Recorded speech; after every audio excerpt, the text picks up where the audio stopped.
Welcome to Wentzville, Missouri. Today we're going to be driving to the Weldon Spring site, which is about 12 miles from our current location. Weldon Spring is a town with a rich historical past. The residents of Weldon Spring have made vital sacrifices and contributions to our country's national defense.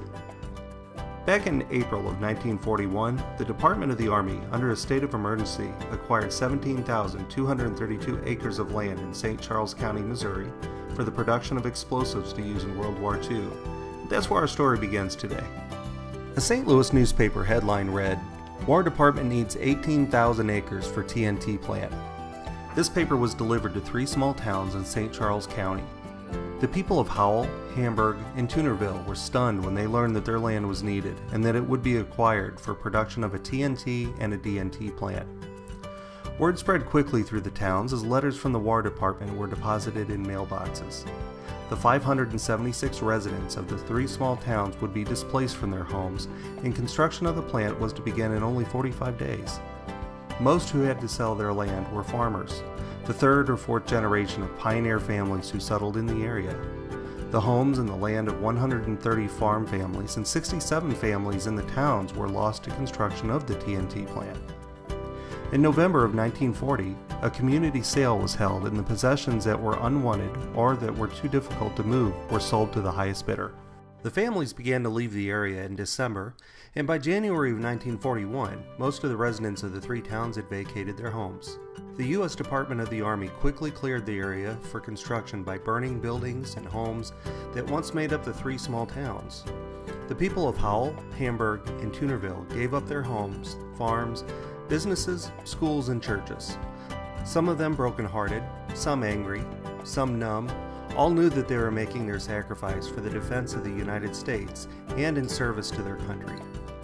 The Weldon Spring area has made vital contributions to the national defense of this country. During World War II, the U.S. Department of the Army operated an ordnance works which produced almost 750 million pounds of TNT and DNT.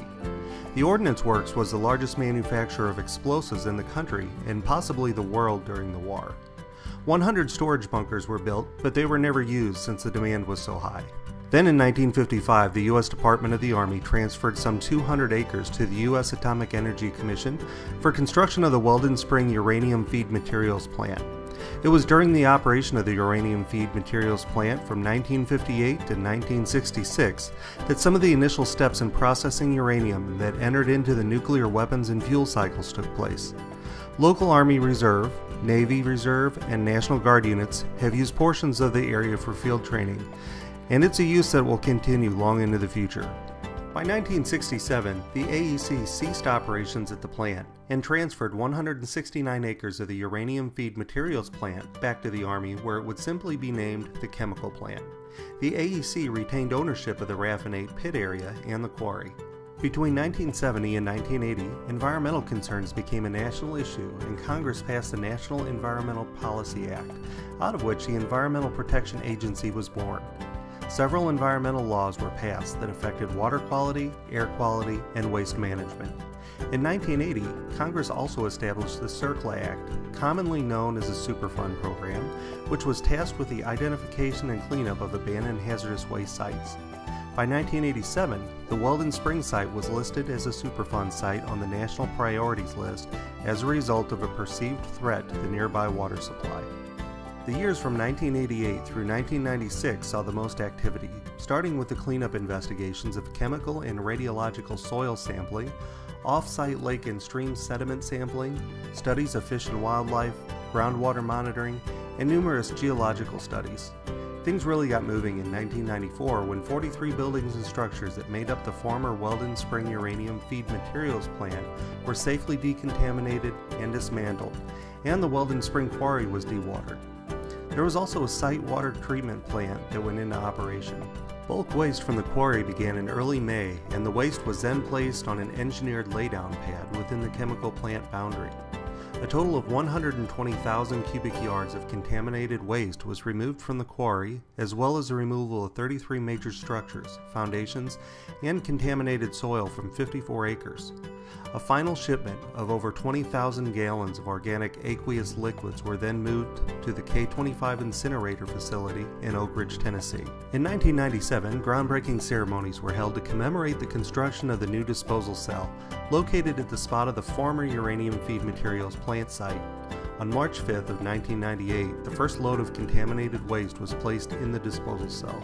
In 1999, the Weldon Spring Site Remedial Action Project received the D.O.E. Voluntary Protection Program START status for safety, the first D.O.E. remediation site to achieve the department's highest excellence in safety. On June 3rd of 2001, the final load of waste was placed in the disposal cell, bringing the total amount of waste placed in the disposal cell to 1.48 million cubic yards. The last rock was placed on the cap of the 45-acre disposal cell on October 23rd. The disposal cell was then complete. In 2002, the final restoration of the chemical plant site and the quarry was completed. The areas were graded and then seeded to minimize erosion and to return the areas to their natural contours. The official opening of the Weldon Spring Interpretive Center was celebrated in the summer. All roads were converted to a hike and bike trail, which linked it to the historic Katy Trail from the quarry to the chemical plant site and to the Wildlife Center at the August A. Busch Memorial Wildlife Area, which includes many lakes for fishing and boating. Hiking trails and other activities such as archery, shooting ranges, and even retriever dog training are available. This location gives visitors a good opportunity to experience an important part of this country's history while enjoying family-oriented recreation.